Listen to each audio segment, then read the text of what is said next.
Les cartels mexicains ne se contentent pas de pratiquer la torture, ils la perfectionnent. Pour eux, la cruauté est calculée. Une méthode conçue pour pousser les victimes au-delà de leur point de rupture.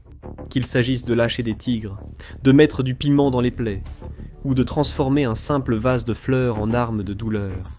Les cartels ont maîtrisé l'art de la souffrance, mais jusqu'où sont-ils prêts à aller? Dans cet épisode de The Infographics Show, découvrez les tortures de cartels si extrêmes qu'elles surpassent la mort. Numéro 10. On débute en mode facile, mais pour les cartels, c'est déjà dur. La peur. Quand ils ne mutilent pas leurs victimes, ils les rendent fous par des cruautés et terreurs plus abstraites. Souvent, il s'agit de leur faire croire que leurs proches vont mourir dans d'atroces souffrances. Bien sûr, tuer ses rivaux est un moyen facile d'établir sa domination, mais la peur est un outil bien plus puissant. Tirer sur un rival, c'est un dealer en moins. Attacher un rival, filmer sa torture et la poster sur TikTok avec une musique de Post Malone. Tout le monde, des gangs rivaux aux civils en passant par les flics, y réfléchit à 2 fois. C'est pourquoi, si le cartel ne veut pas te tuer mais veut te garder sous contrôle, c'est ta famille qui en paiera le prix fort. Ton partenaire ou tes enfants pourraient être emmenés dans un lieu secret, battus, affamés et retenus jusqu'à ce que tu obéisses. Tu veux les récupérer intacts? Alors coopère. C'est ainsi que les cartels obtiennent des rançons. Un homme nommé Félix a été enlevé et séquestré contre rançon par Los Zetas. Nous y reviendrons plus tard. Kidnappé par un policier corrompu, il a été remis au cartel. Félix a été torturé 2 mois pendant que ses ravisseurs appelaient sa famille pauvre, la menaçant de le tuer s'il ne payait pas. Comparé à nos prochaines victimes, Félix a eu plus de chance. Numéro 9. Le taux de rotation des policiers est élevé dans les villes où les cartels s'affrontent, comme Ciudad Juárez.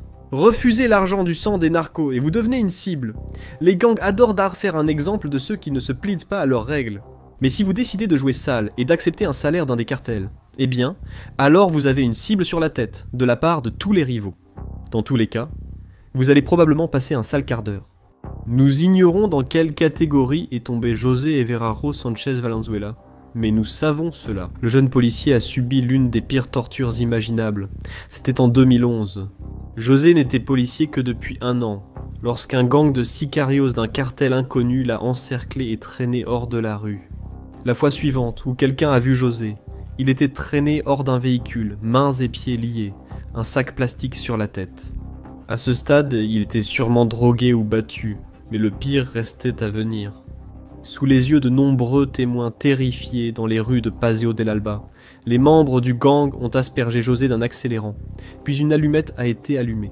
La mort atroce a été prolongée et son corps était méconnaissable. Les meurtriers ont laissé un mot près du corps, mais son contenu n'a pas été dévoilé. Face à la torture infligée par les cartels aux forces de l'ordre, celle de José semblait légère. Comparé à ce qui s'est passé dans notre prochaine entrée brutale, la numéro 8, ce qui est arrivé à Henrique. Kiki Camarena était l'un des cas les plus célèbres de violence des cartels mexicains de toute l'histoire. Et c'est un cas qui hante encore aujourd'hui l'agence américaine de lutte contre la drogue, ou Drug Enforcement Administration.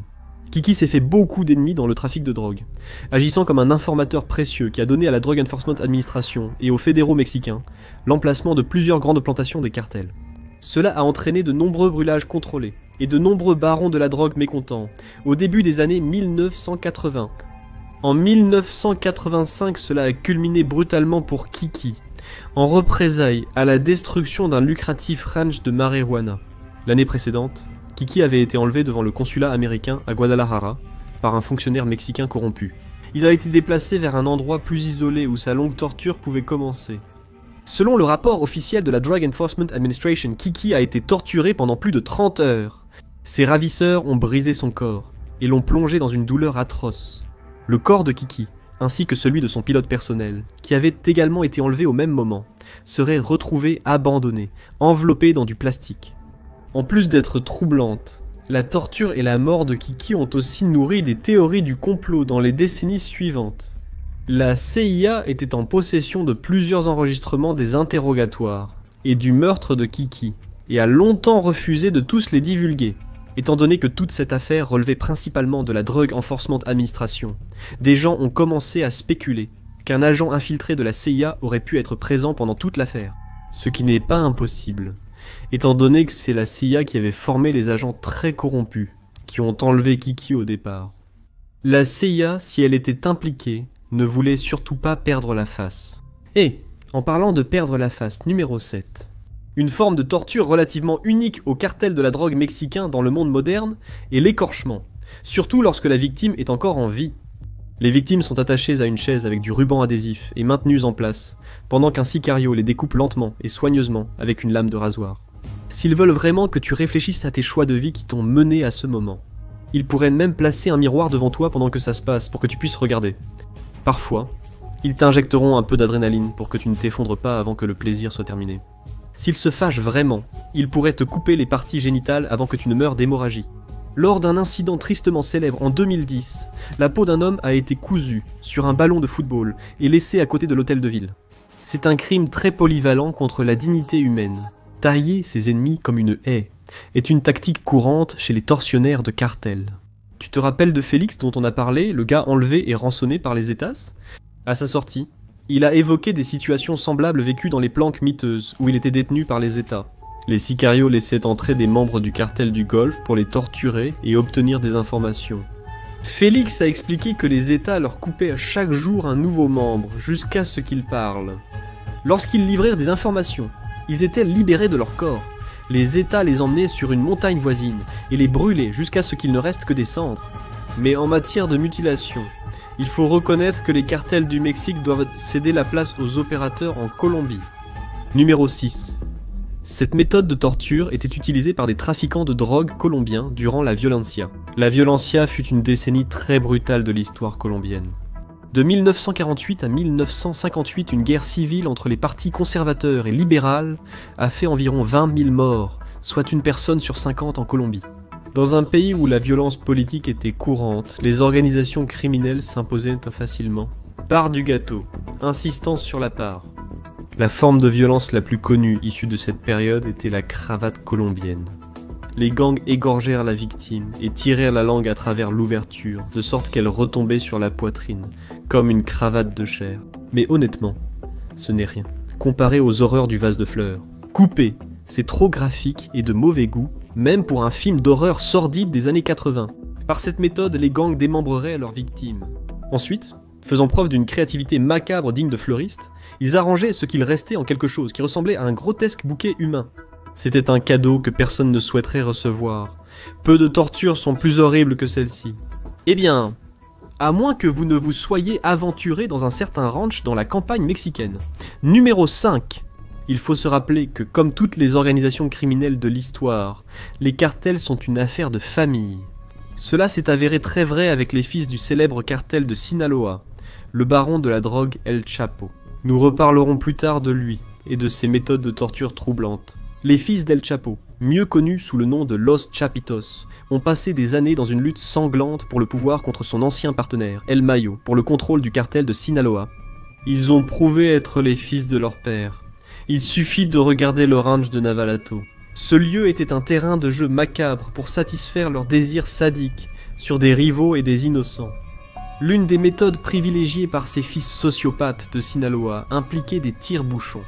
On sait qu'ils les enfonçaient directement dans les muscles de leurs victimes avant de les arracher. Le métal tordu ramenait avec lui des souvenirs de chair. Ils ont aussi utilisé des méthodes classiques, comme la simulation de noyade, les décharges électriques et les passages à tabac, courants aux États-Unis. Une petite particularité particulièrement cruelle, c'est qu'ils allaient parfois encore plus loin que simplement frotter du sel sur leurs blessures. Ils allaient jusqu'à frotter littéralement des piments sur la chair à vif des personnes qu'ils torturaient. Et surtout, l'horreur du ranch concernait les animaux de compagnie de Los Chapitos, une ménagerie de tigres nourris avec leurs victimes vivantes, comme dans un film de James Bond interdit aux moins de 16 ans. Mais même si Los Chapitos ont indéniablement fait de la torture un passe-temps extrêmement dérangeant, il ne semble-t-il vraiment pas si terrible comparé à un véritable professionnel à l'œuvre. Numéro 4. Antonio Jaguar. Marufo est un tueur à gages du cartel avec un long passé d'actes brutaux et sadiques. Ses méthodes classiques de cartel incluaient démembrement, écorchage, brûlure, électrocution, coups de couteau et fusillade. Mais ce qui le rendait terrifiant, ce n'étaient pas les actes eux-mêmes, mais la froideur clinique avec laquelle il les exécutait. Un ex-membre du cartel devenu informateur a affirmé que le Jaguar possédait une pièce, dans l'une de ses propriétés, conçue pour rendre le meurtre propre et efficace. Il a dit que la pièce ressemblait presque à une salle d'hôpital. Il y avait des carreaux blancs et propres, et des sols inclinés vers un système de drainage au sol pour récupérer les éclaboussures. De toute personne avec qui lui et ses gars travaillaient à ce moment-là, on pourrait croire que subir la torture dans une salle stérile est préférable à se faire arracher le visage dans une planque des étasses. Ce professionnalisme révèle une aisance avec la cruauté bien supérieure à celle d'un simple jeune sicario sous coque. Ils ont de l'expérience ici, et savent sûrement comment vous nuire d'une façon que vous ne pouvez ou ne voudriez même pas imaginer.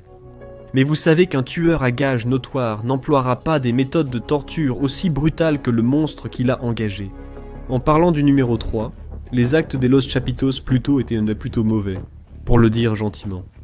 Mais nous ne pensons pas qu'ils en seraient là si l'année n'avait pas pris quelques leçons de leur cher papa Joaquín El Chapo, Guzman.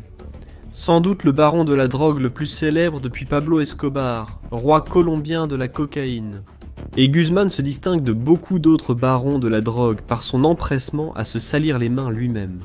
L'un des gardes du corps d'El Chapo a raconté sous serment des histoires incroyablement troublantes sur les choses terribles qu'il avait vu faire à son patron. Ils ont capturé 2 ex-membres du cartel de Sinaloa ayant fait défection pour de meilleurs horizons. El Chapo a décidé que ces hommes devaient recevoir une leçon. Il les a battus sans relâche, a déclaré le garde du corps. Ils étaient comme des poupées de chiffon, brisées et incapables de bouger. Mais l'épreuve n'était pas finie. El Chapo les a nargués en rechargeant son fusil, puis dans un rare élan de clémence, les a abattus. Ses fidèles sbires se chargèrent ensuite de se débarrasser des corps. Et même cela semble miséricordieux comparé aux dernières heures d'un homme du cartel Arellano Félix. El Chapo l'a torturé pendant des jours entiers. Il a été attaqué sans relâche, aucun répit, aucune clémence, c'était brutal.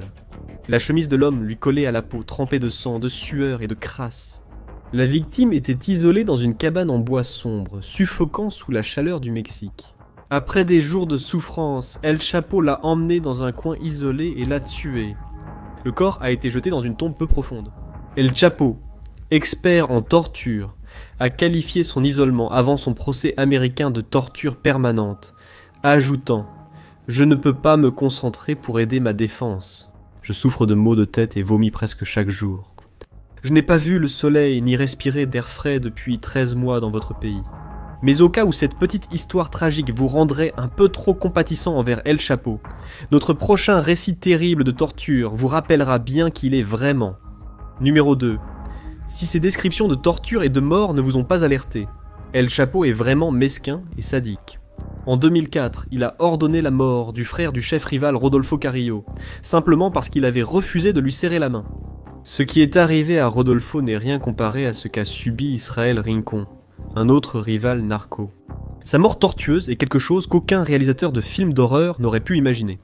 El Chapo détenait Rincon dans une de ses propriétés, où il l'a attaché, torturé, battu, soumis à des simulacres de noyade, électrocuté aux oreilles et arraché les dents avec des pinces.